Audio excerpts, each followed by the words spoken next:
Hi guys, so I'm finally able to make a video.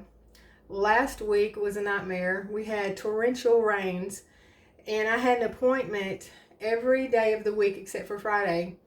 And when I was writing my appointments down on my calendar, I realized I scheduled 3 appointments on Wednesday. But luckily, I had scheduled them far enough apart that I could get to every one of them. So that worked out really good. So I wanted to try this sweet potato cobbler. I've never heard of this before and I saw it on YouTube. And I thought, you know what, if it turns out good, then I can put this with other desserts for Thanksgiving. And my family's never had it, so I thought, why not try it? So you need one 14-ounce can of yams with juice, 1 stick of butter, which is a half a cup, 1 cup of flour, 1 cup of sugar, 1 cup of milk, a half a cup of brown sugar, and ground cinnamon. Melt butter in bottom of casserole dish, which is what I've already done. So then we need to mix our flour, sugar, and milk. So I'm going to go ahead and put my flour in. The good thing about this recipe is your sugar and your milk is that all these ingredients, except for maybe the canned yams, you already have in your kitchen. So we're going to whisk this together.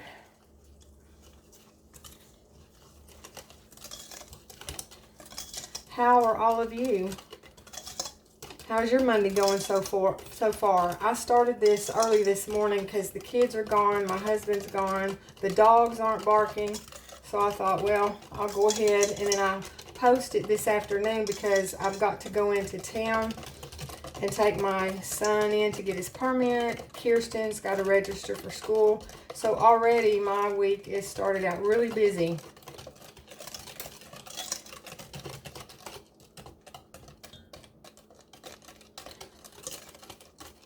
So after you get those ingredients mixed together, you put yams in casserole dish with juice. Separate yams, I'm sorry, I can't talk this morning, guys. Separate yams into smaller chunks, which I've already done.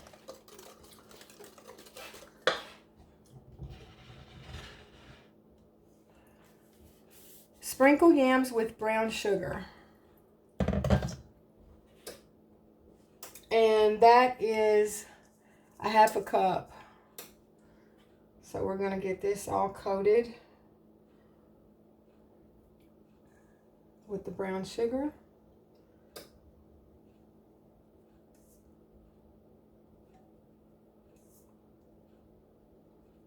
It's already smelling good.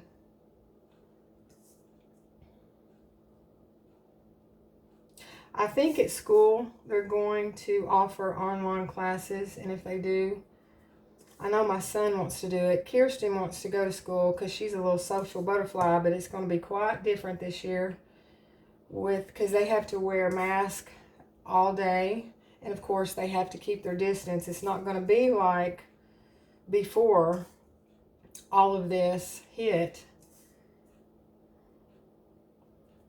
That's looking really good.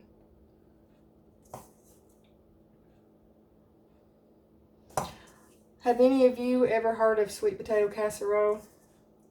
Or cobbler? I'm sorry. I've made sweet potato casserole before.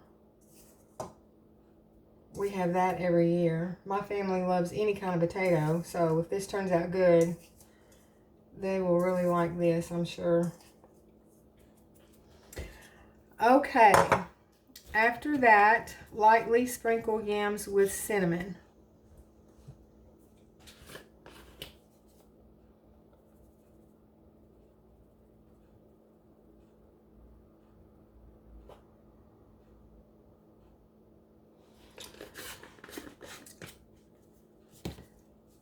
Pour the flour mixture over the casserole.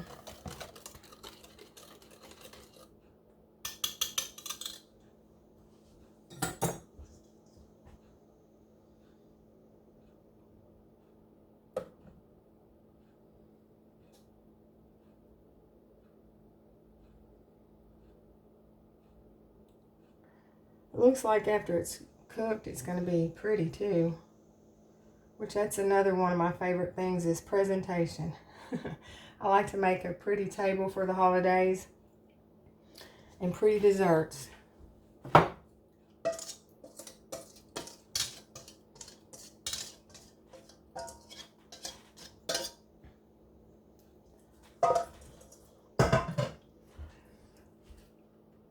Okay.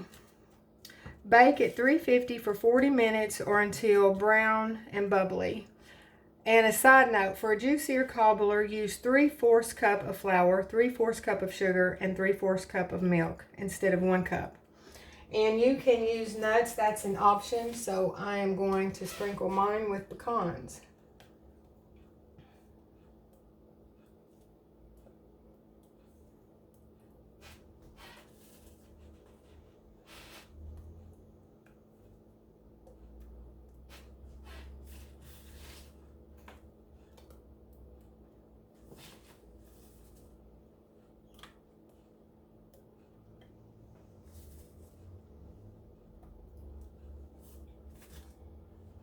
So I have my oven already preheated, so I'm going to pop this in the oven and I will see y'all in the living room. So a nice lady after one of my cooking videos asked me what other talents I have. I don't feel like I'm talented, I just like being creative. So this is a rag quilt I made my son, and every square on there has meaning to it. He likes the Japanese culture. And as you can see, my little Chihuahua has made himself comfortable.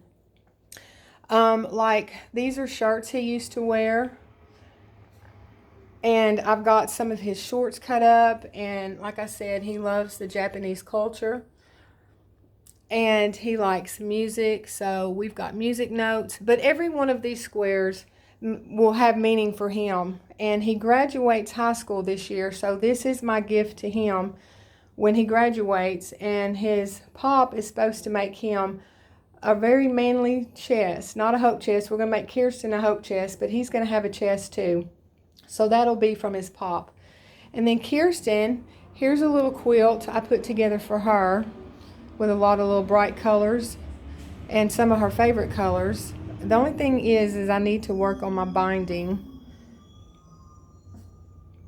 But I've only been sewing for a couple of years and not getting to do that much because I stay so busy. So these are my gourd geese. I saw a few years back someone growing swan gourds, and I thought they were really neat looking, and so I decided to grow some. And they make a very beautiful garden. They have big leaves and big, beautiful, I think we had, it was either yellow or white flowers. But anyway, I decided to grow some, and I made some geese out of mine. And this one, Mom, after she saw that I had grown some, I don't know what kind of gourd this is. I just turned it over on its side, and I made some clay feet and a clay tail for it. And I made like birdhouses and different things for gifts. And Mom wanted some of these geese, so I made her some of those. And they're just a fun project. And then down here, I do some clay work, so I sculpted some little deer and popped them in the oven and baked them, and then I painted them and then sealed them. Mom and Dad have about 17 acres of property, and their front part of their house is a lot of glass, and they have a glass door. And early in the morning or late evenings, you can sit on their porch or in the house, and just hordes of deer come through there, and they're absolutely gorgeous. This was a fun project. These are pot holders that I used out of my husband's old jeans, and I took the pockets off, and it fits in your hand. Your hand can go in there, and then you can just pull out of the oven whatever you've got in there. And the fun thing about this is you can use whatever material you want and make it your own personal piece and fun. And the material you put between the blue jean and the front piece is heat resistant, and you can't feel anything, no heat at all when you pull it out of the oven, Whoops, my camera keeps, my phone keeps twisting. And there's one. And so that was a fun project. So now I'm going to show you, I like to have groupings of my family pictures on the wall, and the ones that I have on my wall I don't like to change. So I thought I need to come up with something fun that when my kids update their family photos with the grandkids, I can put the most recent picture and just have fun. You can hang quilts, your artwork. So it started out with this little ladder. I started using it first. I found and I stained it an ebony black. And I put a few pictures on there, and that little monkey was made for Mike by his grandma when he was a baby. And the head of that is a small coconut. I thought that was the coolest thing. And then his mom made him, all of his siblings, after his dad passed away, rag quilts out of his shirts. And I thought that was so sweet. So then we were on a job. Mike had to do a deck for a man out on the lake. And this is actually a piece of railing turned up on its end. So when we got through with the job, I asked him if I could bring this piece home. And he said, well, what are you going to use it for? And I said, well, I really don't know. It didn't click with me at the time. And I said, but I'll figure something out. So I had it under a covered patio for about 6 months. And I was walking by it one day and I thought, you know what? I can hang my pictures on that and quilts and whatever. And if I need to change something out, update a photo, I don't have to mess with anything on my wall. I can just put it on there. So I stained it. Well, first I spray painted it white. Didn't really care for it. So I stained it with the ebony stain. And like these two pictures are some of my favorites that I never take down. And then we have family photos that I can easily update.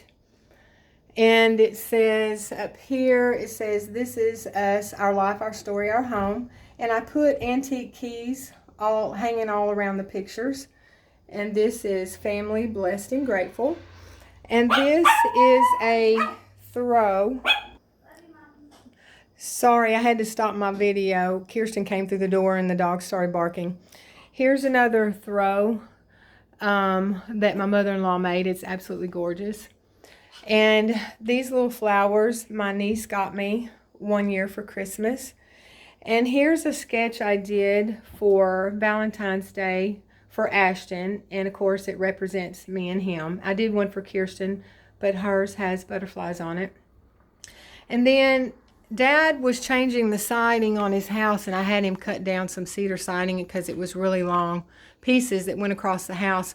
And I saw this little picture of this frog and thought it was really cute, so I painted that on there. I do oil paintings on canvas, but they were all gifts, and I don't have any here that I can show you guys. But anyway, I'll back up. These were really fun projects, and like I said, you don't have to worry about changing the groupings on your wall, and it's just a fun thing to do. You can hang quilts, decorate it however you want. And so yeah, Sandy wanted me to do an update on my garden, so probably when the cobbler's done, I will go out there and do some updates on my flowers and my vegetables. Okay guys, here it is finished, sweet potato casserole, or cobbler. And as you can tell, I took a bite out of the corner over there, and it's delicious. I think the only thing I might do different is take a fork and make some swirls in it before I put the pecans on top to give it a more marbled look. But this would be a great addition to your Thanksgiving desserts. It turned out great. And it's just a simple little recipe, and you probably have most of the ingredients, like I said, in your kitchen. And it bakes up, and I tasted it right out of the oven. Yummy. I'm going to go take y'all out back before I do. This is a Megdu squash. I accidentally got it in with my other squash plants when I was buying them. And I had to look it up. I've never seen this before. And I had picked one that's bigger than that one, but I put it in with our stew, and with all the other ingredients, I couldn't really tell what the taste was like. So if y'all know anything about this squash, please comment below, because I have no idea. And they get really big. But I picked it a little bit smaller to see, because they're real meaty. You get a lot out of this one. So yeah, if y'all know anything about it, just let me know. All right, I'll see y'all out back.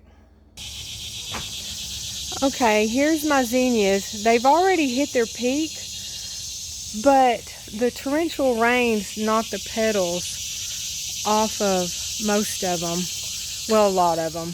Like here's one, a lot got knocked off, and bless their hearts. They got pummeled. But when they were at their peak, the colors were just so vibrant and beautiful. Just absolutely gorgeous. So I will get another video, because Sandy's always asking, how are your flowers? How's your garden? So I like to update everybody, but she really loves to garden, so I like to do this for her. And then, of course, those back there are knocked over from the rain. And then there's my marigolds that are coming right along. The grass is pretty high. We hadn't been able to mow. We even got some rain yesterday after the kids got out of the pool. And look, there's a marigold that the rain knocked over. This is at the end of the garden. So we're coming up on my tomato plants. And we've already harvested quite a bit of our tomatoes and stuff. And we also, my husband did a job for this sweet little elderly lady that lives not too far from us. And her husband died a few years back, and she just loves fresh vegetables. So I gave her a jar of our homemade apple butter that me and my sis made a few years back. And then also we fixed her up a basket of vegetables. And she was just so tickled over that. And I was happy to do it for her. But yeah, all of our tomatoes this year have done very well. Here's some pepper plants. I've already picked most of the peppers off of those. And then here's our smaller tomatoes. They're doing very well. We'll have a bunch of those pretty soon. Wait till I show you guys the eggplant. It has done extremely well this year. So let's go back around here. Let me see how. I'm going to try to get in here. Here's our eggplant, and it's like this all down this row. And I'm fixing to pick a bunch of it and take over to Mom. They didn't plant any of this year. So yeah, let's see. They're just everywhere. I'm so proud. I wish my squash would have done. I'm just over that squash. I'm not going to talk about it anymore. But these little guys, they're doing awesome.